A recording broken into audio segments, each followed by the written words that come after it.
All right, we're recording. Put us on here. Hey, everybody. Let's see. Who do we got? We got 2 people, 4 people. All right, so here we are. It is June 23rd. Yep. It's 6:30. It's a Friday. Yep. What could that mean?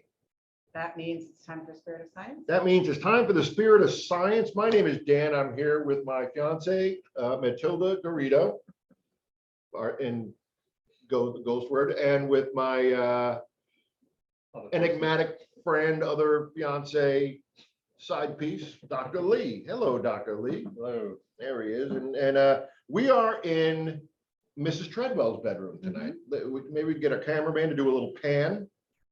Cameraman's not paying attention. There we are. This is the fireplace that apparently can't be photographed. We'll talk about that later on. And yeah, here we are. This is the lovely Eliza Treadwell's bedroom. There we are. We'll put that back down and perfect. All right. So this is the, what episode? This is like the 787th episode of Spirit of Science here at the Merchant's House. And tonight we are going to be talking about, we're going to begin talking about Hans Holzer, who's like the original ghost hunter. He's the OG of ghost hunting. Well, Now, no, but. Well, okay, I know who you're going to bring up. Who are you going to bring up? William James. William James and I think he's. Borley Rectory. If you could look up the Borley Rectory, his name just escaped me. The Oh, that guy. Not. Price. Yeah. What about the other guy? His name was like Vault or something or. I don't know. You're saying a lot of names that I don't even know how to spell. Borley Rector Price. Rector Borley Rectory in England. Borley Rector. Oh, here we go. Yeah, Price. Yeah. What's his first name? Harry. Harry Price. All right. Yeah. So anyway, we're going to be talking about ghost hunters, ghost hunting. Matilda is setting up a whole series of these. I just totally threw you under the bus. Put you on the No, spot. that's okay. And I mean, but we're going to be talking about ghost for it. hunters Yep. in the future. But before we get started, we have to, as we always do, make the pitch for everybody who's out there listening to us and watching us. If it's at all possible, if you could go over to the Merchant's House website, which is merchantshouse.org.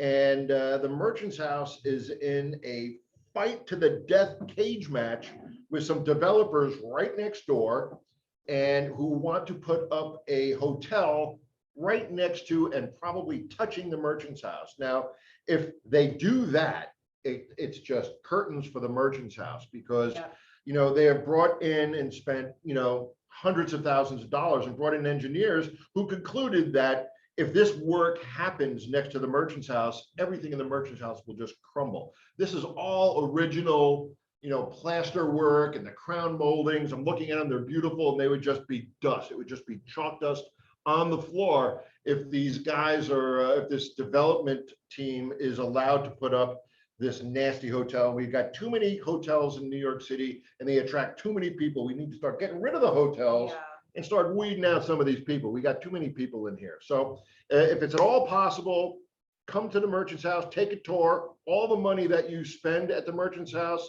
and to take a tour, to take a ghost tour in October, it all goes to the fight of keeping the Merchant's House, keep the upkeep of the Merchant's House and keeping these developers from placing a big nasty hotel next to this place. So if you can, please do that, and we'll do this pitch again at the end of our show.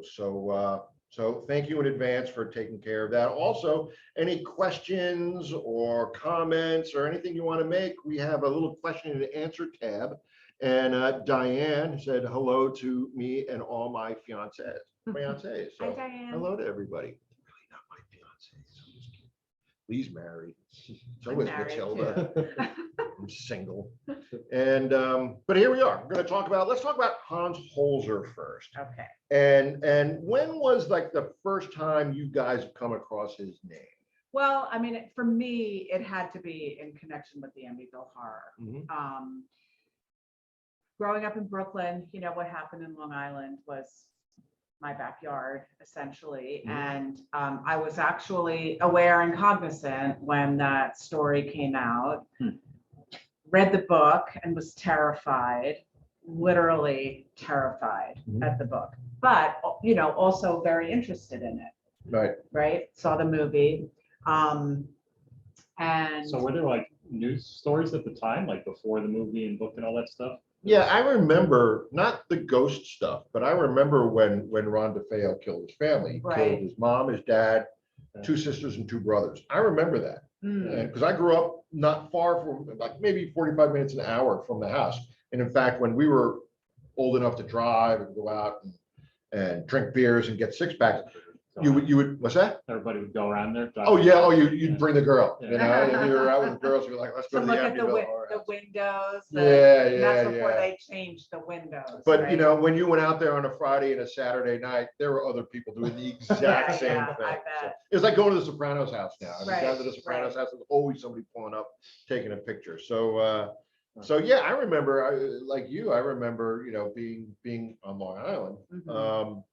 that whole story, and then cut to just a few years later, where you hear these stories about the family that moved in, the Lutz family. Mhm. That moved in to the house, had to leave after 28 days or Yeah. 3 weeks, something like So that. family moved in, what? Like George what, and Kathy within Lutz. within George- a year or something of all that Were they happened? what? Within a year? Like how long was it I after think that it was a happened? year. Yeah, it was pretty quick. Yeah. Pretty quick. I mean, that house is nice. It's right on the water. It's beautiful. It's a beautiful house in a beautiful area. Mhm. And they probably got it for a song. They too. got it for a song, and they actually didn't really make any changes to the interior. Like Mhm. I guess they bought the house with all of the furniture in it, like Right. all of the DeFeo family's furniture in it.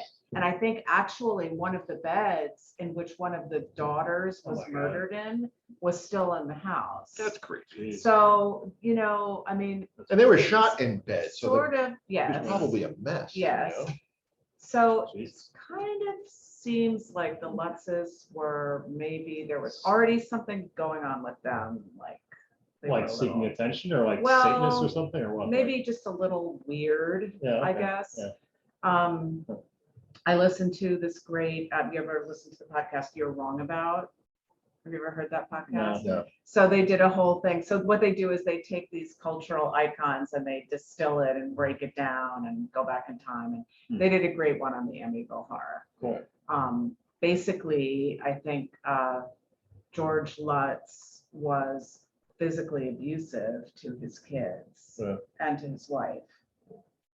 But anyway, the whole thing was a scam. I mean, the Lutzes made this big. Yeah, it was a money grab. Yeah, Yeah, yeah. it was a money Yeah. grab because since the Lutzes ran out of there in terror, People living quite happily. yeah, I think there's been a couple of families. I think it just changed hands a few years ago. I might be talking about another house, but I seem to remember something that house was up for sale and they did some modification on it. But nobody's had any kind of experiences there Right. since. I know Which is remarkable in and of itself when you consider that 6 people were killed in that Right. house. Yeah. Right? I mean, that alone is kind of Yeah. there's nothing there. Yeah, I mean, there's you get maybe nothing. some place memory stuff, but if it was spirit, if I was killed in my bed in a house, I don't know if I'd go back. Yeah. But maybe, I mean, there's got to be an emotional attachment for these people if their consciousness has survived bodily death. Even if it's a negative emotional attachment, it's still an emotional attachment. So maybe they are drawn there somehow. Who knows? If anybody from the DeFeo family would like to chime in and let us know, come on by, Hopefully it's not offending to them. No, and if it is, if you have a problem with it, just talk with Lee.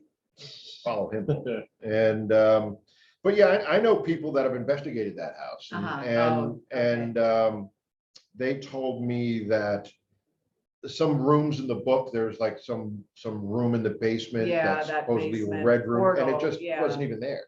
There were rooms in the house that doors that led to other rooms. It was just all wrong. And but the Warrens were big proponents that is haunted. Ed and Lorraine Warren, we should talk about them when We will, but I thought I heard, maybe you can talk about this, that Hans Holzer was extremely dismissive of the Warrens Yeah. based on his experience with them with the Amityville Horror. Yeah, I don't want to Is say that anything true? bad. Go ahead. I mean, Yeah, it's not a lot of people. But the Warrens, that's what kind of put them on the map. yeah. Um, Well, I thought Annabelle put them on but as far as like popular stuff, the map. I mean, somebody who's into the paranormal would have heard about Annabelle and understood what was going on there.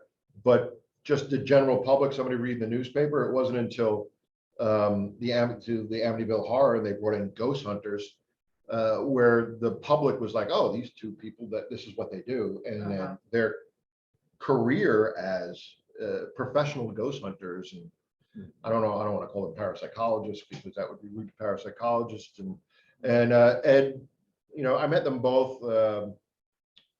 Very nice people. Ed passed away a while ago, and Lorraine maybe under 5 years ago. But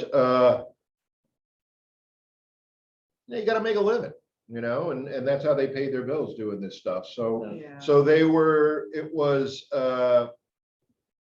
it was good for them business wise for the house at Amityville to be haunted. Mhm. But Um, Hans Holzer thought it was haunted too, right, by the spirit of an Indian. He right. thought the house was cursed, Yeah, although he got the tribe wrong, right. right? But well, let's talk about Hans. Hans was when was he born? He was born in like 1920, I think, or yep, Yeah. 1920, January 26, 1920. He passed away in 2009. And a pretty amazing guy. He had obviously an interesting life.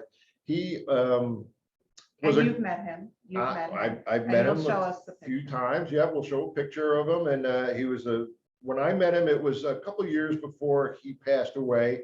So he was not in the best of health.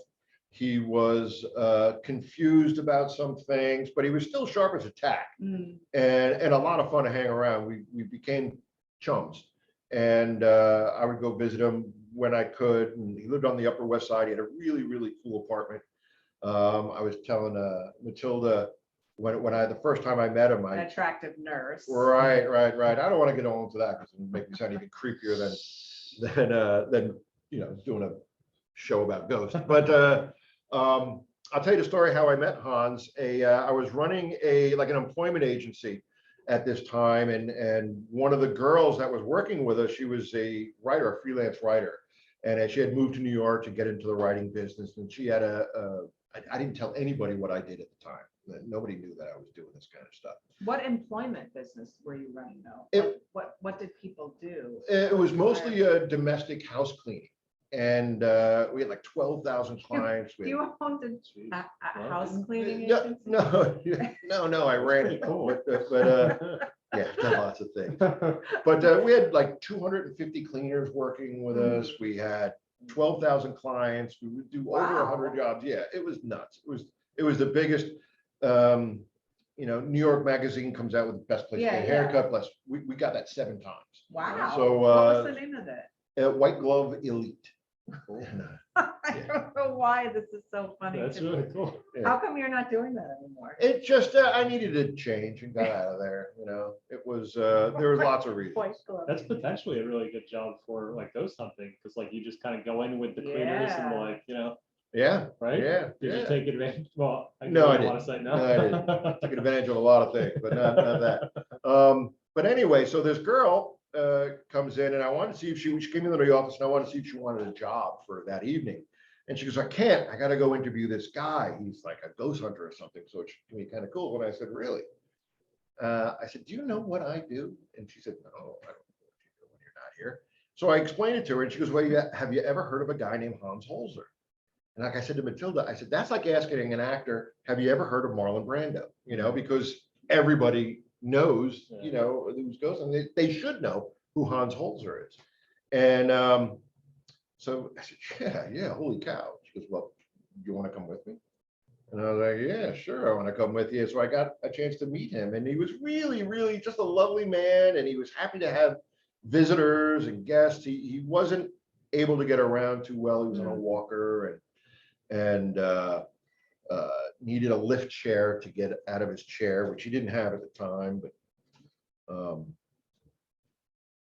Did he tell you ghost stories? Yeah, but like I said, it was towards the end, and it seemed like he had some trouble focusing because he was jumping around a lot, and maybe it was just he was excited for somebody who was interested to hear the stories. But he was real generous with his time, and then he seemed kind of lonely, and so when like everybody is at that age.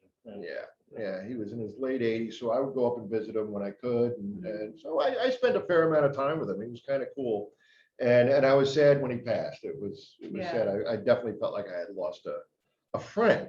But you know what? He's written over 120 books, published 120 books on not only the paranormal and parapsychology, but on many, many subjects. I think he's even written plays, and he was a Renaissance man, and from Austria, studied with Chinese or Japanese, and just a really sort of a remarkable human being who really lived his life to the fullest, and as a result, just was full of stories and full of great knowledge, and was happy to pass that along, not only in like his 120 books, but he was a prolific writer. yes, but just meeting some goofy guy who just kind of wanted to look at him and hear his stories. He was real generous with me and with his time and his life. So you know, thank you, Hans. And cool and guy. he really is considered, like, I mean, in popular culture, he's considered the original. You know, and they've resurrected, you know, the show, the Holzer Files, kind of revisiting all of his famous. Did they restart that? Because it was going for a couple seasons, but I think they stopped. It didn't. It was on one season and didn't get renewed. Yeah. Because number of reasons. They did something here. Yeah. And that's not why they were. It should have been not renewed. Should have been. But let's share the screen here real quick, and I'll show you a picture of Mr. Holzer. Let me see if I can't find us. What's going on here, Matilda? You have to go Share to screen.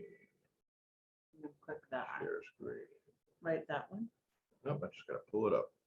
And there's Hans and I. I think everybody can see that. Yay. This back to this. This is going to be the last time I ever do this. He worked a bunch with was it like every case or just some that he worked with mediums to sort of help I think he frequently worked with mediums. Yeah. He worked with Eileen Garrett, I believe. And he worked The with grandmother of Lisette Coley, who we had on the show last year. Yep. Cool. And Q&A. All right. My mother had a library full of his books. Only read the Ghost Hunter books. That's the old ones. I found out that much stuff because of the Ghost Hunters episode. And Diane, that was a Ghost Hunter. I think that was like season 1 with Jason and Grant when they were when they came here. What Hans was. Hans investigated the merchant's house, and we could talk about that. Not with. No. I think they were here in like 2005, 2006. Hans definitely wasn't able to get around, and he. I don't think he was fans of these ghost shows either, and probably for a lot of reasons. Probably mainly because he'd been doing this his entire life, and now some people that just were able to throw up a website and got really lucky are now able to do that as a living and making a pretty decent living. So there might have been a little jaded, Right, but I mean, envious, he was which much is more of natural. an I am. academic than, the current. Yeah. Yeah, that's ilk true. of True. TV And personalities. he studied parapsychology. When you were able to study that in colleges here in America, you're not allowed. You taught You it. don't anymore. You taught it. You're not allowed? Well, no, you're not allowed is the wrong word, but wrong words. But you can't take parapsychology classes. They don't offer them. You can't get a degree in parapsychology Oh, I see what you're in saying. America, at least from an accredited college, like a brick and mortar college. Uh-huh. There are plenty of online Flamel College, which I think is actually done. But What's there that one that was affiliated with Duke? the Rhine Research, Rhine. Yeah. right? They don't offer. Yeah, Oh, but they they don't? did until. You can take classes, but you can't say, I'm going to give you a degree in Mm. So they parapsychology. still do have classes though? You can take online classes. Lloyd Auerbach teaches a couple classes. Yeah, there. yeah, A I lot of mean, people- with Duke. With Duke, no, they're They still, the separate. building is still on the campus, but they're not part of Duke University any Exactly, longer. it's a separate That was entity. just recent, within a couple of years. Mhm. Yeah, But you can't, there's one guy that's got a degree, his name is Jeffrey Mishlove. yeah. And he's got a degree in parapsychology. And he's the only one that I know of From where? from, couldn't tell you. It's got a really good YouTube channel. I throw on. He's really good interviews with people. Yeah, he's a pretty great guy. And if you read his book, which was his dissertation for his PhD, Mm. Yeah. it's like this thick. Now, Uh-huh. I have friends who sign their name, blah, blah, blah, PhD. Uh-huh. And they're not, because they got it from, it's like some online college. I Oh, looked up right. the online University of college, Sedona. and it's accredited. It's a college of something science. It's bullshit. Excuse me, but bullshit. And he has his PhD from there. Didn't have to like go to undergrad. He just got his PhD. Oh, right, okay. And How it long is was his- accredited Yeah. university, but it's accredited by the guy that teaches the Yeah. classes. He also has a separate, and it's the business accrediting universities. Yeah.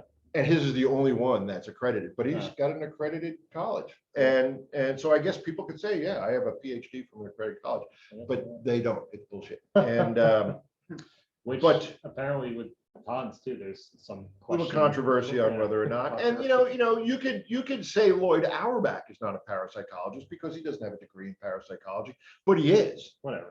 He is. Yeah, so yeah, you got to take all that with a grain of salt. And I don't know. I mean, if nobody's offering a PhD, then not having one is kind of irrelevant. Yeah. Right, Exactly, that's true. exactly. But people Yeah. love those letters at the end of their. There's Like- nothing you have not attained. Yeah, yeah. I asked my friend, "How long was your dissertation?" He was like, "It's 5 pages."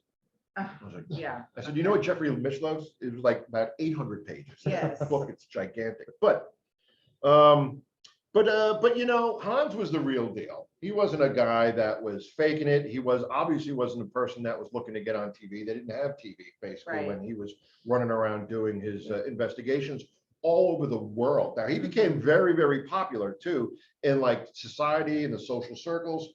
He was the guy they loved having around. Well, and because he was very elegant, I think. He And he was- was married to a countess for Mhm. some time.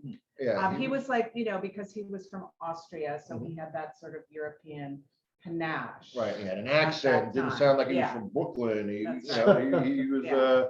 he was a Not like remarkable some man. people, Yeah. some ghost hunters. Yeah. I know. I was born on Long Island. Brooklyn's on Long Island. But were you born in Brooklyn? I was born in Manhattan, but I went home to Brooklyn Which from the Brooklyn was home, hospital. yeah. Where were Yeah. you born? Where are you New from? Jersey. Jersey? What exit? That's the I joke don't for know. Jersey. Lee is from Long Branch of the famous haunted mansion, I remember Where's that that? when burned I was down. little. Yep. It was I on remember here. that commercials. Yep. I remember seeing those commercials going, oh my God, I gotta get I there. know, I remember, gotta and get then there. burned And down. we What do you went. mean? There were commercials like come and hang out at this haunted mansion? Oh, yeah. No, it was an attraction. It was an attraction. It was like, attraction on it the was pier. a fun house, Yeah. Okay. yeah. Oh, cool. on but the pier. real elaborate, really elaborate, right on the Mhm. boardwalk, and it burned down. Were people It in there burned when it burned down. down? No, I don't think so. And then the haunted house in Great Adventure burned down too. Did it? Oh, I didn't know that. Somebody's going around. Burning down.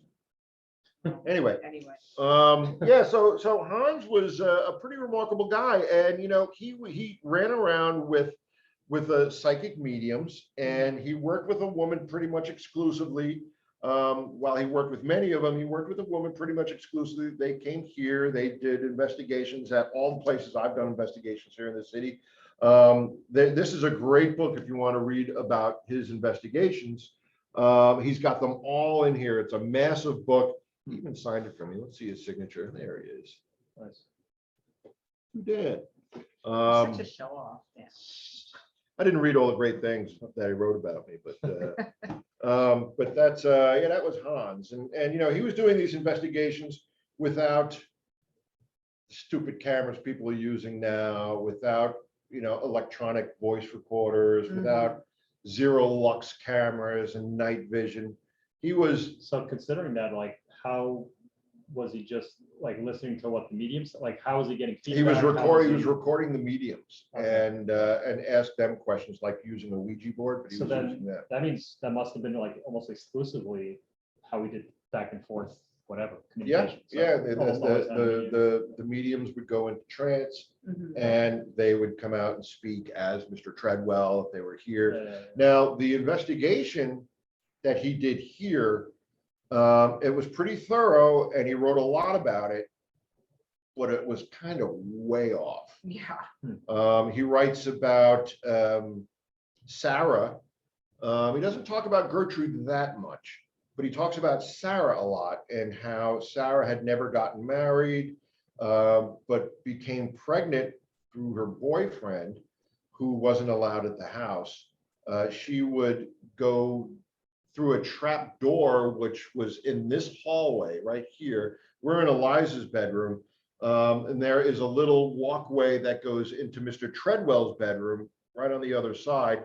And apparently he believed that there was a trap door in this little walkway that led to a tunnel that went to the East River. Right. Now, There there- is a trap door, there- but it yeah. doesn't go out of the house. It just leads downstairs. Yeah, there are pocket doors in the front and rear parlors, and that is way to access the pocket doors so that you can do some kind of maintenance and probably oil them. Wait, you're saying that if we go over there, there's a trap door, and if we crawl through it, we can go through a bunch of like tunnels through the house and end up in the. I don't think we go through a Well, bunch of that's what tunnels. I think it Hans just goes straight Holzer- down.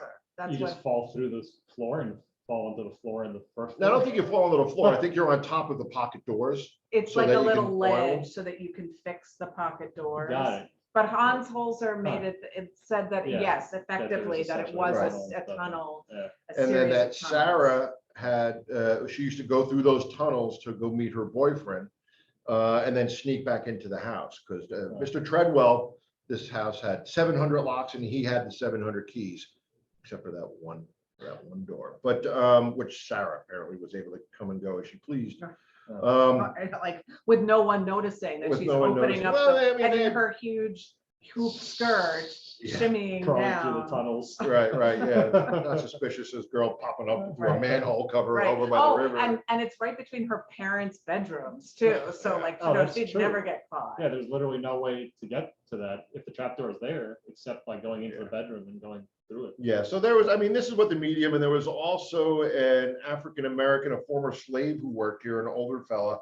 And he and Mr. Treadwell were butting heads over a lot of things. This is what Hans Holzer. This is what Hans writes about. And to make amends, Mr. Treadwell took this servant into his room, and which is so weird because it's right there. And they had a big discussion.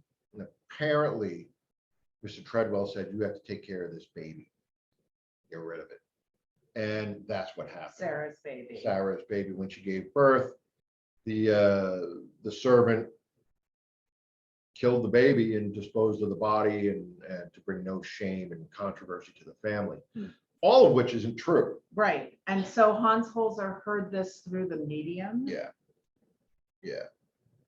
Well, And- do we know it's not true?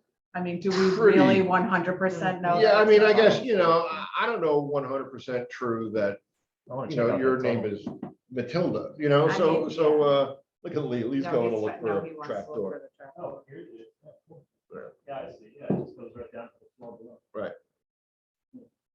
Lee never looked so good. But you know, this is not discrediting Mr. Holzer at all. It was, you know, I mean, maybe It's the medium. 40 years from now, someone's going to go, "What the hell was Lee, Matilda, and Dan doing?" You know? Yeah. So who knows? But it did lead to a lot of other breakthroughs in paranormal investigations. With Hans starting out with just a real tape recorder and a medium and a pen and a piece of paper, to people running around with these SLR cameras and dot matrix grids and all this craziness. And, you know, we could talk a little bit about ghost hunting, like Harry Price. We talked about Harry Price, who famously investigated the Borley Rectory and rented it for a year and lived there with his students. They would bring people in and they had all kinds of activity and they just used pencils and were writing everything down. They were leaving pencils for the spirits. Spirits were writing stuff on walls. It was crazy stuff going on. So Harry Price and Henry James and more of a paranormal investigator rather than a ghost hunter. Hans Holzer, ghost hunters, and then you know they led to ghost hunting now, and I think that it would be smart for paranormal investigators and ghost hunters to look back at what these guys were doing and kind of roll it back a little bit, because I think paranormal investigators are getting a little too hung up on equipment Yes. and not how to use it. Yeah, I was gonna say all those phone apps and like, I mean, I don't know. I mean, I just Yeah, there's definitely a lot of crap out there, but yeah, but you, and it you just could make the argument- delegitimizes. Yeah, absolutely. Although you can make the argument too that like at least that general trend towards like going towards sensors that can record things, like that can record physical reality, like whether or not people know how to use it, might be a step in the right direction from like, you know, we don't yet know if that medium in particular specifically was like legit. You know, you're asking a person, the person was his sensor, Right. and like that person could have been full of crap or Right. or not, and they didn't realize it or whatever. So Well, you know, I see a lot of guys. I was shooting emails back and forth with a paranormal group from New Jersey who wanted me to come with them on an investigation, and you know, they sent me a link to all their equipment, and they had a ton of equipment. Now, you can always tell how long somebody's been a paranormal investigator by how much equipment. When I started, and I've said this before, when we would go on investigations, I'd have to rent a van because I had so much stuff. Everything I did saw you have a storage locker? Where'd you keep it all? In your in my apartment, yeah. Did you have like a room for it or? No, New York City apartment. No, it was just like on your everywhere, and place? everybody else on the Yeah, in the fine, group, yeah, we, you know, would have their own stuff, and Yeah. I'd have to rent a van because we'd have, you know, yeah. thousands of feet of cable and Yeah. cameras, and it was just crazy. DVR, I spent so much money on like these DVRs, and now I bring my backpack, you know, and a couple of recorders, and the unfortunate thing is that people see on TV what other paranormal investigators are using, and now paranormal investigators on TV are using what the production company wants them to use. I've worked on those shows And what people give them for free to for use free, to- right? yeah. And like, you know, whatever they can get their hands on, or whatever they see on TV. And for production, whatever looks cool on camera, if it beeps and blinks, they're gonna use it. Right. Yeah. Or And like, what's that one thing that will show like an outline of a shape, like, Yeah, you know, like when they trace like that's the the, laser grid I think that Dan was talking or a about. FLIR camera, Yeah. you know, forward-looking infrared, I think it Yeah. is. And it's that heat sensor. It looks, you know, you can put your hand on a wall, take it away, and it would still see your Yeah. handprint, which, you know, this group had, and they were like, "Oh, we want to come, we want to do this, you should come with us, and I've got this camera, I've got that camera." I said, yeah, well, when people, you know, if a woman sees a spirit, is she looking through one of those cameras? yeah, You know, and why would you look through one of those cameras if she wasn't looking through one of those Yeah, cameras? well, yeah, the argument can be made that like, even though people, like when people see spirits, they don't see them like every day for breakfast, they see them like once a Right. week or something, or once a month or whatever. Right. And so you can make the argument like, oh, well, maybe like they exist more often at some other energy state that isn't visible, you know, Right. that you can't detect Yeah. these other things. Yeah, I mean, I just think it's like, the phone apps.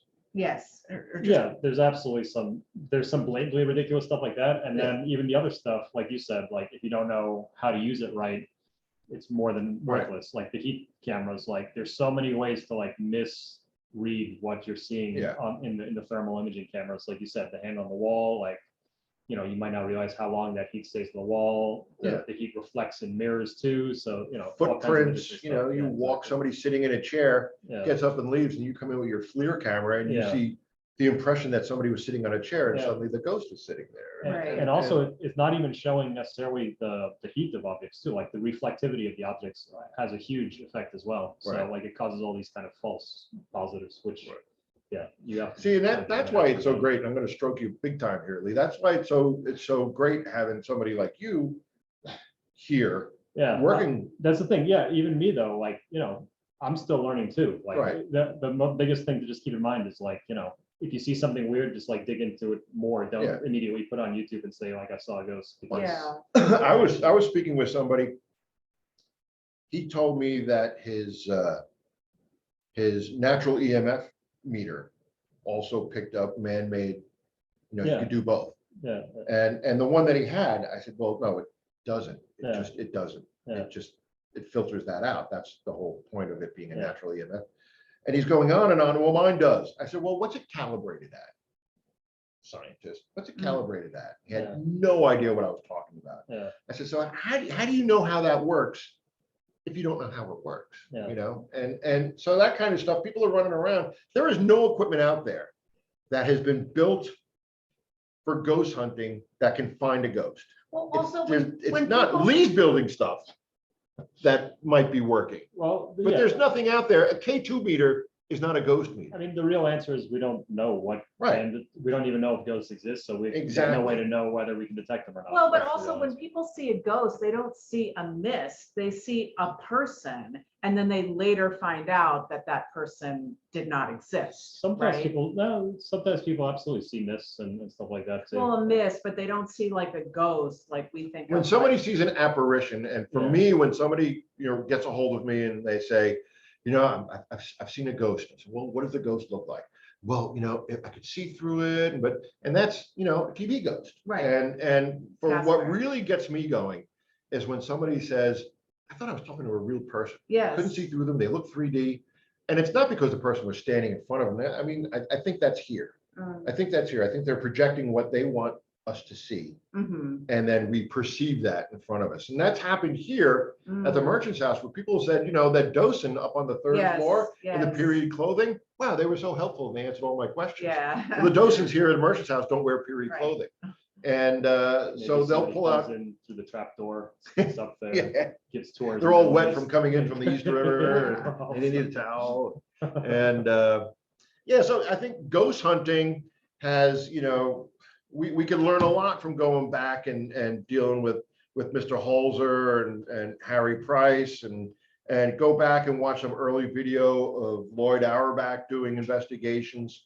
He's more of a paranormal investigator than a ghost hunter, but Well, the what's the difference? Like paranormal investigator is looking in also anything. at yeah, and I hate the word paranormal, but they're looking at ESP. Mhm. They're looking at poltergeist effect or recurring spontaneous psychokinesis, mind over matter. They're looking at that. They're looking at psychic phenomena, not necessarily ghost hunting. Ghost hunting Right. in parapsychology is ESP, PK, or poltergeist effect, No, psychokinesis. psychokinesis. Thank you.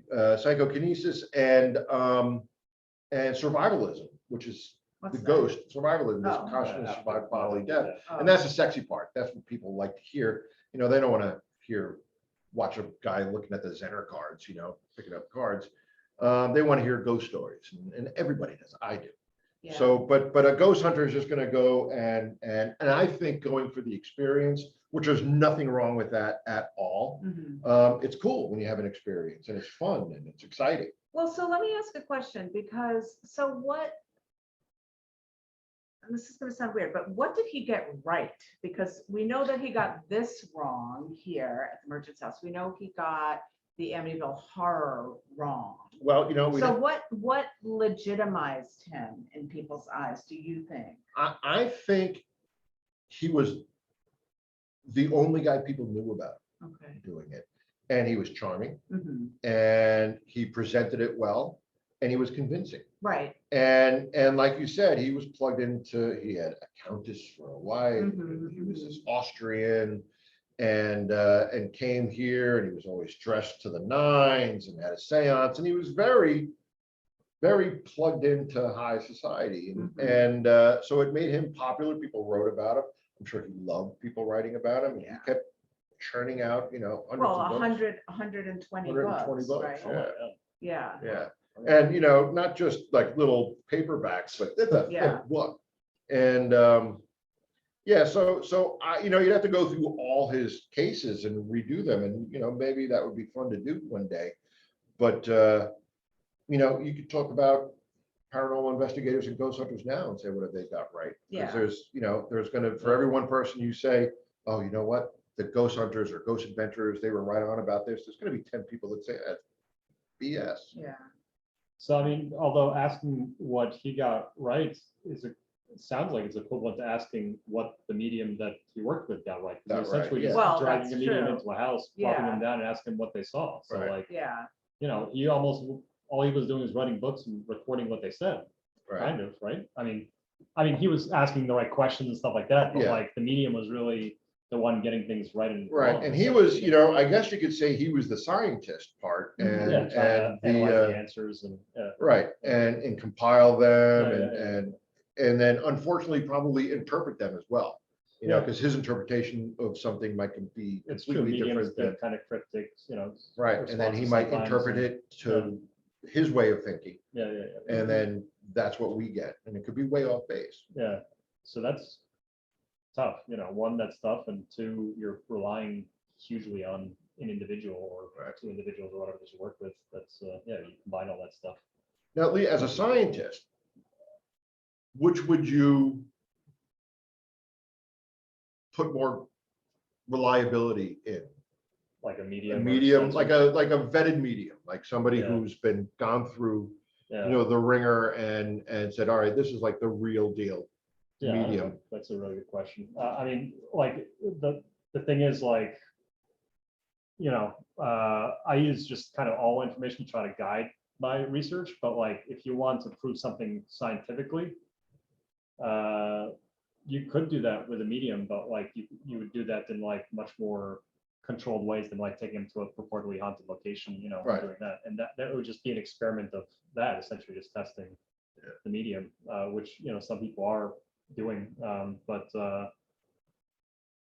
yeah, I don't know. Well, you'd be hard pressed to convince other scientists. Like, even if you get a medium, you send them in a laboratory, you do like a year's worth of testing, and like it seems like everything they say is totally valid. You'd be hard pressed to then bring them to a haunted location and reportedly haunted location, and have them say something and prove to, and convince other scientists that like, oh, this is Right. evidence of something, right? Right. Because it's still a human being. Yeah. And human beings have intentions, like you were saying, everybody needs to make money, everybody wants to write books and be famous. So like, these things all cloud humans. And meanwhile, with sensors, that's not the case. It clouds how somebody interprets the sensor and how they present it on TV shows and stuff like that. But, Right. So I would say, that's my main goal, to like be able to bring this to mainstream science. And for that, like, the sensors are probably the only way to do it. There's just no way to make that human, convincing Right. to people that don't want to believe it. Right. But with sensors, you could, right? Like you said, you get the right sensor and it's calibrated, and like you do it right, and then you have other people use that same sensor, which they bought themselves, and they know it's legit, and they Right. test it out themselves. And then you bring in the medium and see if he can Yeah. corroborate the sensors or the Yeah. sensors can Well, corroborate. like the I said medium. too, like, I'm using all this to guide me too. Like, Mhm. I do talk to mediums and ask what they think, and it's kind of helps me know like how to try out the sensors, and Right. because there's an infinite number of possibilities otherwise, and you need some kind of direction as to what to investigate. And Right. how. And when I bring a medium here, I've brought plenty. They say, well, where do you want to start? I go, you tell me. Yeah. You're the medium. Yeah, no, I mean, you're the tool that I'm using tonight. And and I'm gonna follow your lead. So wherever you think we should start, Yeah, you know, Exactly. and it's cool because then you see them kind of like slip into it and go, I think we should go up. yeah. And you go, all right, well, let's Yeah. go up. Well, that's interesting too, because, now there are so many shows where it's like the investigator and the medium together as a team. Yeah. And so would you say that he was the first to kind of create that Batman and Robin Seems like it. kind of dynamic? Yeah, that's a kind of a cool, I don't know if he was the first, but definitely the most popular and Right. definitely the Well, he was person a who celebrity. put it out So there, he right? was like the celebrity Yeah. ghost hunter. Yeah. Oh, he certainly was, yeah, and I think he ran around with a lot of celebrities and a lot of Tony people in New York. He was plugged into that world. Yeah. And they, especially after the spiritualist movement and in the early 20th century, 1930s, 40s, it was still a form of entertainment where Sure. people would have a party at their house and they'd bring a medium in and they would do a seance. And that would be, Yeah. instead of coming over Netflix and chill, they would Yeah. come over and have a medium And then do a seance. Right. No, right? Instead of like, hey, come over and we'll watch a movie, it was, Yeah. hey, come on over and let's see if we can't talk to our relatives. Sure. better. And very, very much the playground of the wealthy too. Yeah. Yeah, I don't know if he tried. Glamorous. Yeah, I'm sure he probably did. I mean, that'd be kind of cool. That was brought back. That was like a thing. Like you have like little seance parties, or whatever. Well, the skull experiment in Yeah. England, Yeah. that's how that, that's how that started. Yeah. The people were getting together and let's do this, let's do a Have a party. seance in the Yeah. basement, and they started getting results, crazy Yeah. results. We should Yeah. talk about that one day. Yeah, why not? They're the ones that followed up on the Conjuring Up Philip experiment, right? Yeah, Yeah. and they're the ones that would bring in 35 millimeter film. This is in the 80s too. This isn't, in the 40s or anything. This was in the 80s. And this is SKOL. SKOLE. LE. And interesting stuff. Oh, there's a show going on, yeah. Where they would bring in like 35 millimeter film, Mhm. put it on the table and do their thing, and then develop the film, and they would get newspaper clippings talking about, they were in contact with a medium and he would be talking about whatever. And then they'd develop the film and there'd be a newspaper article about what they were talking about. Wow. On the, crazy stuff like that. Mhm. Crazy Yeah, the stuff. problem is the stuff's too crazy. It's like the same crazy level as like, the whatever it's called coming out of media. Ectoplasm, right. Yeah, and like when you get to that level of weirdness, yeah, it's nobody's gonna believe I've talked to you, two people that I trust Yeah. above most. And we were talking, they both saw this one particular medium. His first name is Kai, Kai, he's German. Yeah. I've And- heard this person. Yeah, Kai, it's less than Muggle, something like that. And he's got crazy YouTube videos, but a lot of ectoplasm. Really? Yeah. And ectoplasm that comes out of him and lands on the floor and then develops into like a hand that waves and will like shake hands with people. Whoa. And I talked to these two people and I said, come on, for Mhm. real? And they both said, yeah, So I'm not saying it's not yeah, true necessarily. I'm just saying like, I'm mostly just interested in the stuff that you can actually convincingly prove scientifically. Because if Right. you can't, like, I don't want to waste my time with it. yeah, Like, it yeah. might be Otherwise legit. it's cheesecloth coming, No, but it might be totally true too. It's just like, but if there's no good way, like if they don't give you access to like do testing, and then even if you do, like nobody's gonna be convinced, like it's cool, but like, Yeah. if you can never actually prove it, it's not that I interesting to me. know. That's, I kind of don't want to believe, but then I talked to my two friends Yeah. and they're like, That's dude, intriguing. I was you until I saw that. So you're talking about a guy that's currently alive that does these things? Yeah, Cool. and he You has, saw it in person? Cool. I'll look it up. That's really And then what interesting. happened to it? And this was It like- it dissolved? goes back in him. Ooh. And this is like with lights on and everything too? Awesome. Yeah. Like a red light. I'll definitely, still, Yeah, whatever, I'll definitely yeah. look this guy up, yeah, that's interesting. I mean, yeah, so like, I wonder, one of the things that's interesting is like, one, to go there and just see it yourself, and then two, like, go there with the magician and be like, how would they do that if Right. they wanted to do it? But like, if they're open to, study, like, that's fascinating, like, I like stuff that's like, passes that threshold of like, maybe bullcrap, but like it's fascinating enough to like warrant looking into more, you know? Yeah, he also has like gemstones come out of his eyes. Oh, you know what? I think in Leslie's show on Netflix, Yeah. this person was featured, or there was, I remember the gemstones. Yeah. Mhm. Yeah. Yeah, he'd be talking and it just kind of like shows up and he. Yeah. And again, you know, interested to, it'd be cool to, if we had like a magician that was like a permanent member on this show to just be like, oh, well, this is how they do it or And whatever, then. you know? Yeah, exactly. Like, oh, I can do that. I mean, that's But- essentially what like Randy, right? Amazing Randy or whatever. Although he was also, you know, kind of had a psychological bias that was. Yeah, there was no way you were going to convince him that, Yeah, you know. yeah. Like even if he couldn't necessarily, I think what he was doing, maybe a net positive, but also, yeah, like, you know, yeah, he wasn't the most open-minded person. Right. Wow. Yeah. Here we are. What else were we going to talk about? First off, let's talk about Matilda's shirt. Boo.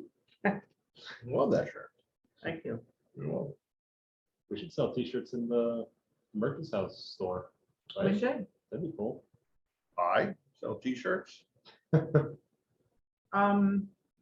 We should talk about the fact that we're going on summer break for Are we? July and August. Okay, I yeah. thought we were, That sounds Yeah, good to me I'm because gonna be away. this house gets like 100 Yeah. degrees. and we'll be back in September. Okay, because I don't do well in the heat. Mhm. So, all right, yeah, so we got 5 minutes.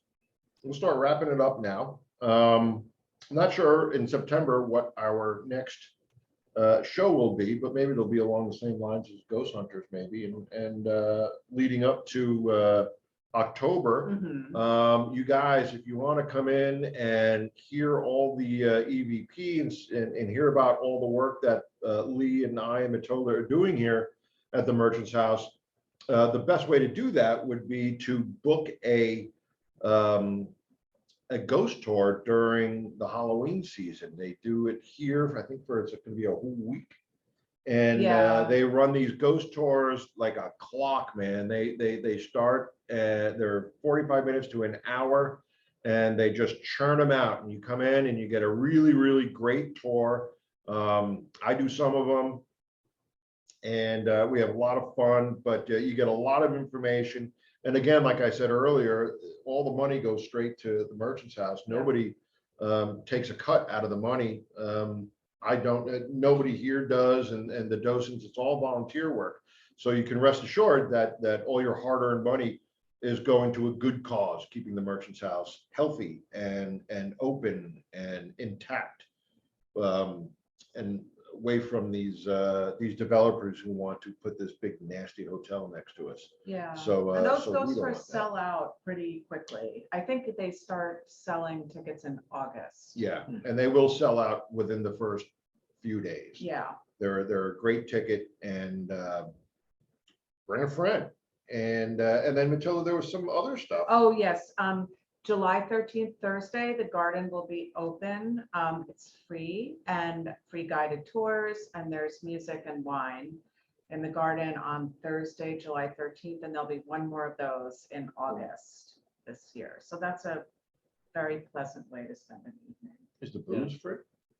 I think it's suggested donation. Yeah, the gardens. Come on down and see Dan. Free booze. Yeah, so that's our little show for tonight. I want to thank everybody for tuning in, and especially you, Pi.